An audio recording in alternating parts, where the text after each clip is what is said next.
अपने सपनों और तमन्नाओं को पूरा करने के लिए लोग क्या क्या नहीं करते। ऐसा ही सपना गरियाबंद के बिरजू ने भी देखा था। अमीर बनने और गांव में अपनी शोहरत बढ़ाने का सपना लिए बिरजू ने 17 साल पहले अपना घर बार छोड़ दिया था। 17 साल तक बिरजू ने न तो घर को देखा और न ही अपने गांव का रुख किया।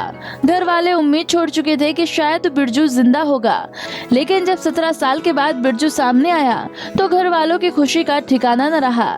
घर वालों के लिए तो जैसे कोई नामुमकिन चीज मुमकिन हो गई। कहना चाहते हैं पुलिस वालों को कि मेरा 17 साल से बिछड़ा हुआ भाई इस पुलिस लोगों के चलते मिले हैं। आज 17 साल के बाद मैं बारंबार उन साहब को बारंबार धन्य देता हूं और सभी आए हैं, सभी की तरफ से बारंबार धन्यवाद है। वहीं बिरजू के भाई का कहना है कि वो तो उम्मीद ही छोड़ चुके थे कि उनका भाई सही सलामत भी होगा, लेकिन आज ऐसा लगता है जैसे चमत्कार हो गया हो। अपने खुद घर में मतलब तन्हाई में रोता था, मतलब याद करके, और मुझे उम्मीद नहीं था कि मिल जाएगा ऐसे करके। उसका कारण भी अलग है। क्या कारण था? कहीं मतलब दुनिया में नहीं रहा कर तो नहीं लिया, ऐसे टाइप का मुझे मतलब ये था। मतलब दुनिया छोड़ दिया ही हो? छोड़ दिया, इस टाइप का मुझे मतलब ये था। कैसे पता चला आप? नहीं मतलब ऐसे ही मन में शक कर लिया। नहीं अभी यहाँ है बल्कि कैसे पता चला फिर? मतलब अब वो जो दरोगा साहब गए थे शायद हमारे घर में पास गए थे। हाँ। हालांकि बिरजू ने ठान लिया था कि वो गाँव लौटेगा तो अपने सपनों को पूरा करके ही, क्योंकि आर्थिक तंगी और गरीबी से बिरजू तंग आ चुका था और कुछ बड़ा करके ही गांव में आना चाहता था, जिसके चलते वो 17 साल तक अपनों से दूर रहा।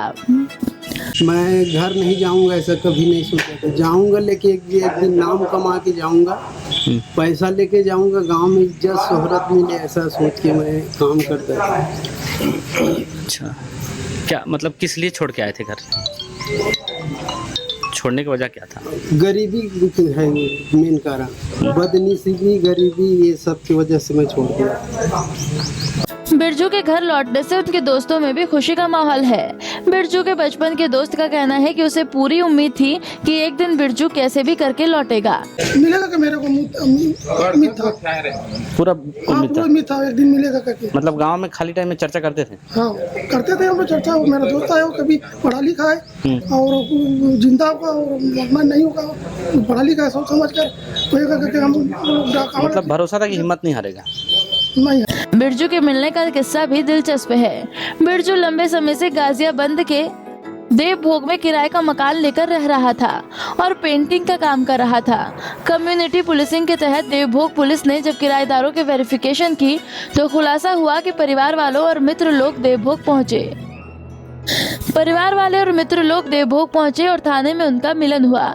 इतने सालों बाद बिरजू को देखकर वो भावुक हो गए। राम रहता था बिरजू राम सोनी, लगभग 10 वर्ष से यहाँ रहा हूँ बताया था। पता चला हम लोग वरिष्ठ अधिकारियों द्वारा निर्देशित मिला है हम लोग को किराएदारों की सूची अपडेट करें, उनके बारे में जानकारी लें।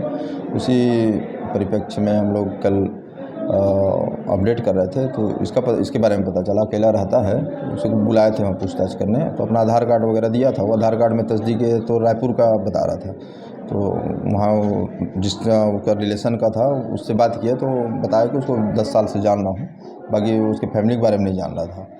तो फिर इसको थोड़ा कड़ाई से पूछताछ किया बिरजू राम को, तो बताया अपना पूरा एड्रेस जो ग्राम कोसीर, थाना कोसीर, सारंगढ़, रायगढ़ का है। तो वहाँ के टीआई महोदय से फ़ोन से बात हुई उनसे मेरी, और इसका फ़ोटो, फिर उसके पिताजी का नाम, संबंधितों का नाम बताया उनको थोड़ी तस्दीक करने के लिए। तो 1 घंटा मेरे को बता दिया वहाँ से। तो उनके परिजनों से बात हुई, फ़ोटो भेजा था मैं, तो देखे पहचान लिए वो। तो आज सुबह उनके परिजन उनसे आए और था वो उनका जो घर की स्थिति ठीक नहीं थी बता रहा है वो। हालांकि बिरजू का अमीर बनने का सपना तो 17 साल लंबे अंतराल के बाद भी अधूरा रह गया, लेकिन बिछड़े परिवार से मिलने के बाद वो बेहद खुश है। अब परिवार वालों के साथ गांव में ही रहकर मेहनत मजदूरी की बात कह रहा है। पंजाब केसरी टीवी के लिए गरियाबंद से मनमोहन नेता। हमसे जुड़े रहने के लिए हमारे YouTube चैनल को सब्सक्राइब करें और नई वीडियो की नोटिफिकेशन के लिए बेल आइकॉन को दबाएं।